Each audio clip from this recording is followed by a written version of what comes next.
Hey guys, I'm back. Je suis de retour pour une nouvelle vidéo comme promis. Et aujourd'hui, en fait, je vais juger vos relations amoureuses. Alors bien sûr, j'aime pas trop ce mot parce que je suis personne pour juger. Je suis de nouveau, encore une fois, pas psychologue. Mais du coup, apparemment, je donne de super bons conseils pour les relations amoureuses. Même si ça fait juste un siècle que je suis célibataire. Mais tout va bien, je le vis super bien, vous inquiétez pas.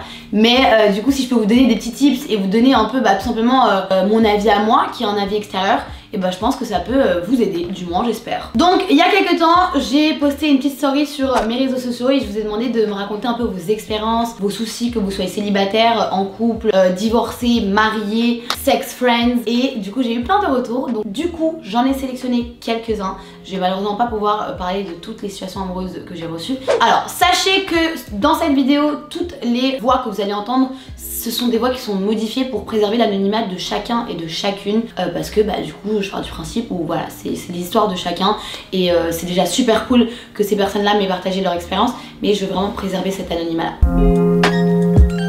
On va commencer du coup par la première personne, enfin la première histoire d'amour qu'on va commenter ensemble et sur laquelle je vais donner mon avis. Coucou Marwa, je viens vers toi parce que ça fait plus de 10 ans que je suis mariée avec mon mari. Et depuis quelques années, il s'est mis à boire de l'alcool. Et aujourd'hui, il en est même violent et on se dispute souvent. Je sais vraiment plus quoi faire, je suis désemparée. Je n'ose même pas aller voir de psychologue, j'aime mon mari et j'aimerais que ça change. Qu'est-ce que tu me conseillerais ? Alors c'est vrai que moi je prends toujours du recul sur les relations et j'essaie toujours de trouver des solutions et je me dis que pour moi il y a toujours une solution. Mais là c'est vrai qu'on est quand même sur un sujet qui est assez sensible et qui est quand même assez gros entre guillemets. On parle pas d'infidélité, on parle de violence. J'ai pas envie de minimiser les dégâts parce que pour moi tu peux pas minimiser ce genre de dégâts parce que c'est quand même très dangereux et j'ai l'impression que plus le temps avance et plus il y a des filles, là en l'occurrence cette personne elle est mariée, ça fait 10 ans qu'elle est mariée etc. Mais j'ai l'impression que dans cette nouvelle génération, dans cette nouvelle société, que les gens ont banalisé la violence. Et les filles, vraiment, enfin les filles et messieurs aussi, en vrai, les filles, les garçons, mesdames, messieurs, tous, pour moi, si j'ai un seul conseil à donner, c'est clairement de fuir. Parce que je pense qu'un homme, il lève la main une fois sur toi, il lèvera toujours la main sur toi. On parle pas d'histoire d'infidélité, on parle pas de ce genre de défaut dans une relation, on parle de quelqu'un qui est adepte à l'alcool, quelqu'un qui boit de l'alcool, quelqu'un qui devient quelqu'un qui n'est pas réellement parce qu'il est du coup sous l'emprise de l'alcool et qui devient violent. En fait, je dis ça parce que moi, je l'ai vécu. Mais pas moi personnellement, mais autour de moi. Du coup, je sais que ça fait beaucoup de mal à la personne en l'occurrence. Je ne parlerai pas de la personne en question, mais je sais que cette personne en a beaucoup souffert. J'en ai également beaucoup souffert parce que du coup, j'ai vécu certaines scènes et je sais que c'est quelque chose qui peut faire très mal et c'est quelque chose qui traumatise et c'est quelque chose finalement qui ne s'arrête jamais. Et c'est pour ça que moi, si je peux donner un seul conseil, c'est de partir en fait. C'est en fait tout simplement genre, c'est pas toi le problème, c'est la personne qui m'a envoyé cette note vocale, c'est pas toi le problème. La personne qui a réellement un problème, c'est la personne qui boit, qui consomme de l'alcool et qui en plus est violent. C'est cette personne qui doit aller se faire soigner. Toi, tu peux rien faire à part, oui, soutenir cette personne, mais ça veut dire que quoi? Tu vas soutenir cette personne, mais tu vas être là quand même et tu vas te faire battre et tu vas continuer à vivre cet enfer entre guillemets parce que c'est pas, enfin, il y a rien de beau dans tout ça. Genre, même si on dit que dans une relation il y a des hauts et des bas, mais ça c'est un truc qui pour moi n'a rien à faire dans une relation. Donc à part te dire clairement fuis, même si vraiment vous êtes mariés depuis 10 ans. Alors dans ce cas-là, essaye d'accompagner ton mari chez le médecin, de se faire une cure de désintox, enfin d'aller se faire soigner déjà par rapport à l'alcool parce que je pense que les personnes deviennent violentes aussi parce qu'elles consomment de l'alcool. Et essayer de voir où est-ce que ça peut vous amener parce que c'est vrai que là on parle de 10 ans de mariage, on parle pas de 6 mois de relation, mais à part ça tu veux faire quoi d'autre quoi? Parce que c'est la personne qui est malade, c'est pas toi au final. Donc le seul conseil carrément que je peux te donner, c'est effectivement de commencer par l'accompagner, essayer de faire en sorte qu'il se soigne. Et s'il va dans une bonne qu'il est dans une bonne optique et qu'il a envie lui aussi de se faire soigner et que tu vois qu'il y a des efforts, et oui bien sûr faut persister, faut jamais. Moi je suis pas du genre le genre de personne à dire ouais non t'essayes une fois et t'abandonnes. Moi je suis le genre de personne à toujours conseiller d'essayer, vraiment essayer, mais quand tu vois qu'il n'y a plus aucune issue, et bien évidemment il faut partir.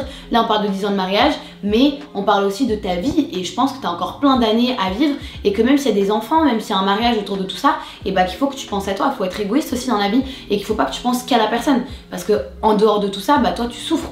En vrai t'as un dommage collatéral parce que lui aussi je pense qu'il souffre, mais toi t'as rien demandé de tout ça, genre tu bois pas, enfin je sais pas, enfin en tout cas tu consommes pas au point où tu vas battre ton mari. Et je pense que clairement, à part l'aider à aller se faire soigner et essayer de faire en sorte qu'il se sente bien pour aller dans une nouvelle direction, bah tu peux pas faire grand chose. Et si tu vois que vous allez dans une bonne direction, alors oui là il faut persister, il faut insister, il faut continuer dans cette démarche là. Mais si tu vois que la personne elle a pas envie et qu'elle veut pas se démener à se soigner et arrêter tout ce qui se passe du coup dans votre relation, là il faut partir. Genre faut pas se dire genre oui mais ça fait 10 ans qu'on est mariés et alors. Il y a des gens qui ont des enfants, qui se marient, qui font 20 ans de mariage et qui divorcent et qui refont leur vie. Genre c'est pas tard, c'est pas fini, c'est pas la fin du monde. Et c'est soit tu vas réussir à passer par dessus toute seule ou avec lui. Alors, on va passer à la deuxième problématique et on va l'écouter ensemble. Salut, alors en gros, je suis au lycée, j'ai une meilleure amie, ça fait 4-5 ans qu'on est meilleure amie et on est très proches, on se parle beaucoup, tout ça. Et il y a tous les gens autour de nous, genre tous nos amis, notre famille et tout, qui pensent qu'il y a un truc entre nous et qui nous titillent souvent dessus. Elle, sa réaction face à ça, c'est qu'elle s'énerve parce que ça gonfle et que ça revient souvent. Moi, j'en rigole. Sauf que j'en rigole parce que ben moi je suis amoureux d'elle. Mais elle, en fait, comme on en a jamais parlé, et ben je sais pas ce qu'elle pense, si c'est parce qu'il y a un truc ou pas. Et du coup, ben je suis un peu perdue. Et sachant que ben comme on est jeune, j'ai peur que si on se mette ensemble et qu'on se dispute après, ça brise un peu l'amitié. Donc je sais pas trop quoi faire. Si tu peux m'aider. Alors là, on est dans une problématique qui est un peu plus soft. Et un peu plus entre guillemets facile à régler. Moi je pense que effectivement en fait je pars du principe où je vais te donner un exemple en fait. C'est comme Nicolo et moi. C'est vrai que tout le monde nous dit mais mettez-vous en couple, mettez-vous en couple, mettez-vous en couple. Mais voilà, c'est un bel homme, j'adore la personne que c'est, on se tape des délires, mais genre il n'y a pas un jour où on rigole pas et on est tout le temps en mode phonie, etc. C'est quelqu'un avec qui j'aurais pu potentiellement essayer une relation. Mais on a tellement créé ce lien d'amitié entre lui et moi que déjà d'une, je ne vois pas en couple et de deux, je me vois pas essayer quelque chose pour au final détruire notre amitié qui est si belle. Si je peux te donner un conseil, c'est tout simplement de laisser l'eau couler et de voir où est-ce que ça va vous amener. En plus de ça, vous êtes quand même relativement jeune. Donc je pense qu'il faut que tu laisses couler les choses, que tu te mettes pas de pression, que tu lui mettes surtout pas la pression parce que nous les femmes, on déteste qu'on nous mette la pression. Quand je sais qu'un mec me kiffe et que je vois que derrière il essaye de vraiment tout faire, etc., bah ça me repousse. Pourquoi pas faire des petites illusions pour que la personne elle comprenne un peu aussi dans quel chemin toi tu vas et de voir un peu les réactions et de voir si elle est plutôt à l'aise avec la situation ou pas, et à ce moment là oui te positionner. Mais je pense que là pour le moment juste laisser couler l'eau et voir où est-ce que ça peut vous amener. À mon avis je pense que c'est la meilleure chose à faire parce que si tu la brusques et si t'en parles peut-être ça va la gêner, peut-être ça va la faire se poser des questions, alors que si vous faites les choses le plus naturellement possible, et c'est là que cette relation pourrait se créer potentiellement. Troisième message. Alors moi ma situation est que je suis tombée sur quelqu'un de très bien, un homme qui me fait passer en priorité, qui se projette avec moi, enfin il a plein de qualités, c'est comme mon meilleur ami, mais j'ai l'impression que on a une connexion à l'âme, mais j'ai pas plus d'attraction physique que ça, c'est pas du tout mon type de base et je suis très attachée à lui, mais j'arrête pas de me poser la question si je l'aime réellement parce que j'arrive pas à me projeter avec lui plus loin. J'arrive pas à m'imaginer avoir des enfants avec lui, etc. Et ça me pose problème parce que pendant 1 an et demi de notre relation, j'ai fait que des remises en question. Et lui se donne à 100% dans la relation, il donne tout pour moi. Et j'ai l'impression que c'est acquis. Et du coup, je suis un peu entre deux chaises. Ma petite voix intérieure me dit que c'est pas un homme pour moi. En fait, j'arrive pas à me projeter dans la relation, j'arrive pas à me dire que ça va être l'homme de ma vie. J'arrive pas, mon cerveau n'arrive pas à accepter ça. Et je sais pas si c'est parce que physiquement c'est pas du tout mon type, parce que intérieurement en tout cas c'est vraiment une bonne personne, il m'apporte énormément un soutien au quotidien, etc. Mais je sais pas, en fait je comprends pas vraiment mon état d'esprit et j'ai l'impression qu'il me manque l'étincelle. Sauf que pour moi l'étincelle c'est pas... C'est important, mais j'ai peur de passer en fait à côté de qualité dans la relation parce que je me suis toujours dit que quand je rencontrerai l'homme de ma vie, je le saurai directement.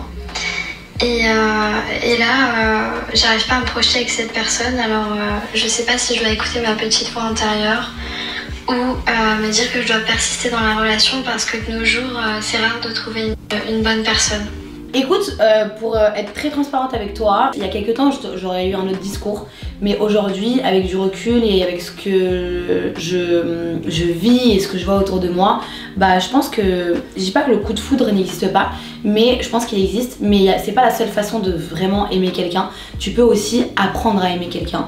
Je pense que tu peux rencontrer quelqu'un et c'est vrai que c'est pas l'amour fou, vous kiffez, mais vraiment brièvement ou quoi. En fait, plus t'apprends à connaître la personne, plus tu kiffes certaines choses et puis du coup bah tu tombes un peu entre guillemets sous son charme et c'est comme ça que en fait finalement je pense qu'on peut apprendre à aimer. Ça ne m'est jamais arrivé parce que les fois où j'étais vraiment amoureuse, c'est arrivé une fois et je suis tombée directement in love de cette personne là, mais je pars aussi du principe que ce n'est pas impossible d'apprendre à aimer avec le temps du coup.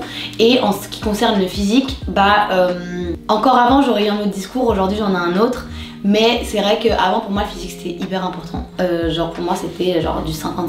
Et en fait plus je grandis, plus je me rends compte que le physique c'est un détail, mais que le physique c'est pas non plus rien. Pour moi genre les gens qui disent non mais le physique ça joue pas dans une relation, pour moi c'est faux. Je dis bien pour moi, je parle de vraiment mon opinion à moi. Je pense que si t'as pas un minimum d'attirance physiquement, à un moment donné, genre tu te lasses. Ça m'a bloqué un jour dans ma relation, je suis restée 2 ans avec un mec et physiquement c'était pas du tout ma came. Mais au début, tellement on s'entendait bien, etc. Je suis passée au-dessus de ça, mais après 2 ans, bah je me suis rendu compte qu'il me manquait justement ce petit côté où je me dis mais en fait waouh, mon mec il est waouh. Genre pour moi c'est pas important, mais c'est pas non plus genre pas important, genre il doit y avoir un petit peu ce petit côté où tu kiffes ton mec quoi, que tu trouves beau ton mec. Et un mec, moi je le trouve beau aussi quand il se comporte bien avec une femme, quand il est attentionné, quand il est galant. Enfin pour moi ça fait partie de la beauté d'un homme.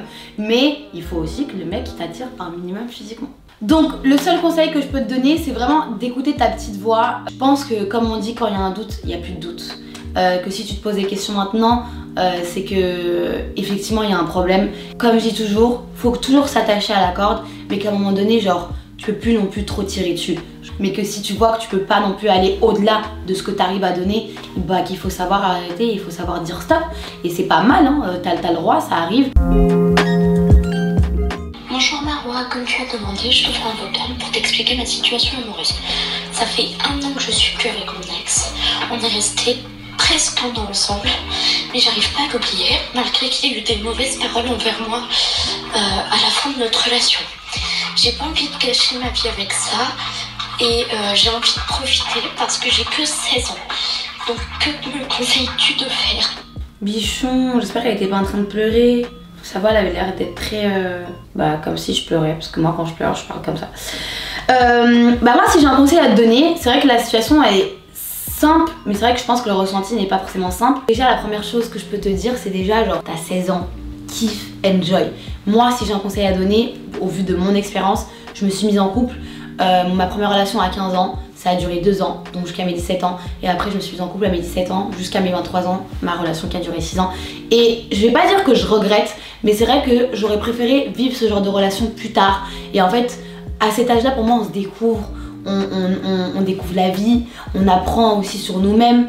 Donc 16 ans pour moi c'est super jeune. Je dis pas que c'est impossible, il y a des gens ils se rencontrent à 15 ans et ils sont aujourd'hui mariés ou quoi. Mais si, étant donné que c'est fini et que tu as réussi à terminer, à mettre fin à cette relation, je pense qu'il est temps pour toi de profiter, de penser qu'à toi, de voyager avec tes copines, de kiffer, d'apprendre à t'aimer, de prendre confiance en toi encore plus que ce que tu as déjà confiance en toi, et de te dire que clairement genre on n'a qu'une vie et que tu as vécu ce que tu as vécu avec ton ex pendant presque 1 an, mais que tu as encore des magnifiques années qui vont arriver et que tu vas vivre de magnifiques choses, et qu'il faut pas t'arrêter sur cette relation. Au contraire, prends cette relation comme une expérience et comme une leçon au final, et comme ça au moins aujourd'hui tu sais ce que tu veux et tu sais ce que tu veux plus.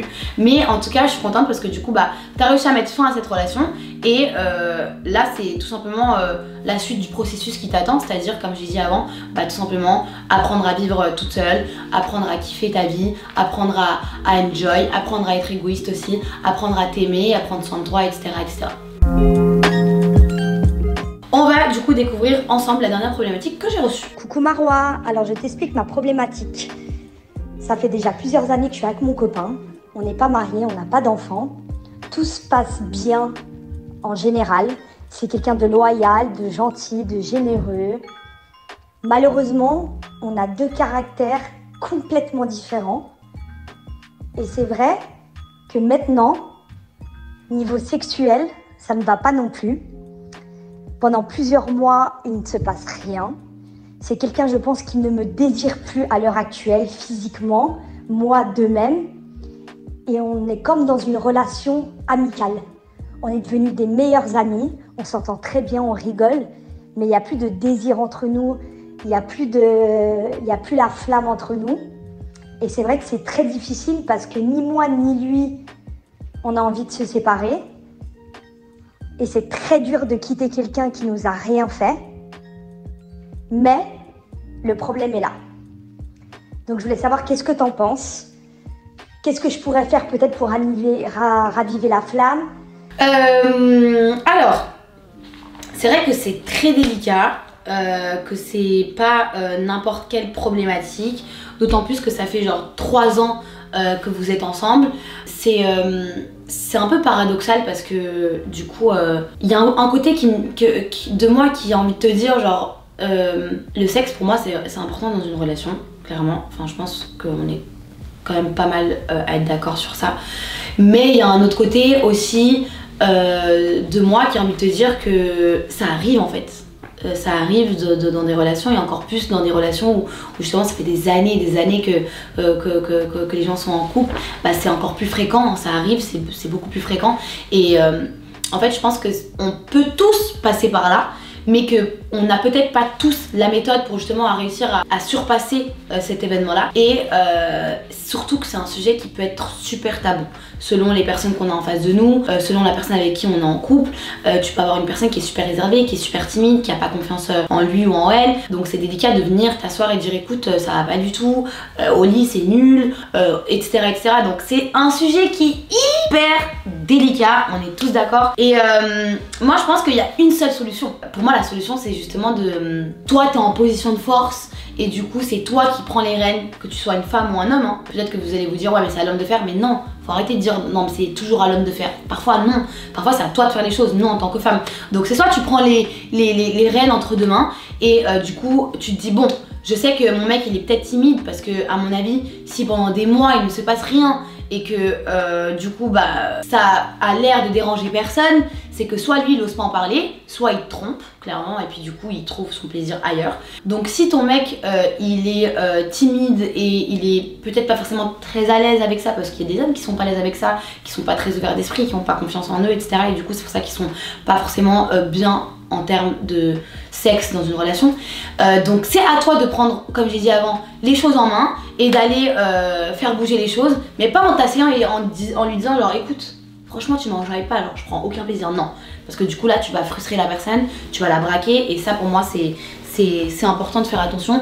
Donc ce que je conseille de faire c'est clairement d'innover et je sais pas moi, tu peux commander des petits jeux de cartes ou je sais pas, tu te dis bon allez on va se faire un week-end quelque part, tu réserves un petit spa, t'essayes de te mettre à l'aise, t'essayes de te retrouver dans des situations dans lesquelles vous n'êtes pas forcément encore retrouvés pour voir du coup justement où ça bloque, qu'est-ce que lui il aime pas, pourquoi il est comme ça, est-ce qu'il est timide parce qu'il a l'impression qu'il sait pas faire, est-ce qu'il est intimidé parce qu'il a l'impression que justement toi t'es mieux que lui. Parce que je sais que moi dans ma première relation, je dis ça par expérience, mon mec, enfin du coup mon ex, m'a tellement fait perdre confiance en moi parce que du coup bah il me faisait comprendre en gros que j'étais clairement nulle.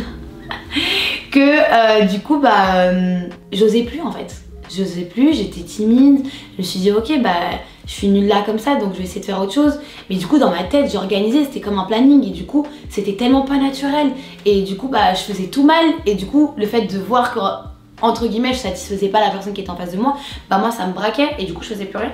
Et du coup ça a posé énormément de problèmes. Donc je veux pas que cette personne se sente comme ça, parce qu'on se rend pas compte, mais peut-être que toi tu vas vouloir l'aider et tu vas vouloir essayer de faire en sorte de le mettre à l'aise, mais la façon dont tu vas le faire, bah, ça va juste plus le braquer. Donc essaye de le faire d'une manière plus naturelle et d'essayer de justement le mettre à l'aise et de lui faire confiance. Essaye de la jouer en mode même rigolote, voilà, de trouver des petits jeux, de le taquiner, de... je sais pas, je te donne un exemple, genre un jour, je sais pas, tu mets une petite tenue sexy, tu lui bandes les yeux, comme ça toi aussi t'es un peu plus à l'aise, t'arrives avec une musique, tu fais un truc, genre tu fais une petite scène pour que lui il se dise ok, bon, faut que je me sente plus à l'aise, faut que je sois finalement moi-même pour qu'au final il puisse t'apporter ce dont toi t'as besoin et lui apporter toi aussi ce dont lui il a besoin. Et t'as l'autre côté effectivement où je me dis si ça fait des mois et des mois qu'il ne se passe rien, bah peut-être qu'il t'est infidèle parce que moi je me dis que t'es en couple avec quelqu'un, tu vis avec la personne, tu dors avec la personne, je sais pas, tu la vois à poil dans la douche, enfin comment tu peux ne pas avoir de désir et ne pas vouloir quelque chose de plus profond. Donc je me dis aussi qu'il pourrait peut-être y avoir de l'infidélité, j'espère vraiment pas parce que vraiment c'est ce que je souhaite à personne, mais essayer de creuser, essayer de savoir. Je vais pas te faire penser qu'il te trompe ou quoi, mais essayer d'avoir un avis un peu sur tout parce qu'il faut pas que tu te mettes juste sur une seule idée parce qu'il peut y avoir plusieurs idées et si c'est l'infidélité, bah essayer de tout simplement mener ton enquête. Chose que moi je fais tout le temps dans mes relations. Je pose pas les cartes sur table directement, je mène mon enquête de mon côté. Ça c'est mon petit point fort dans une relation. Je mène mon enquête, je me renseigne. Je suis vraiment une vraie petite enquêtrice quand je suis en couple.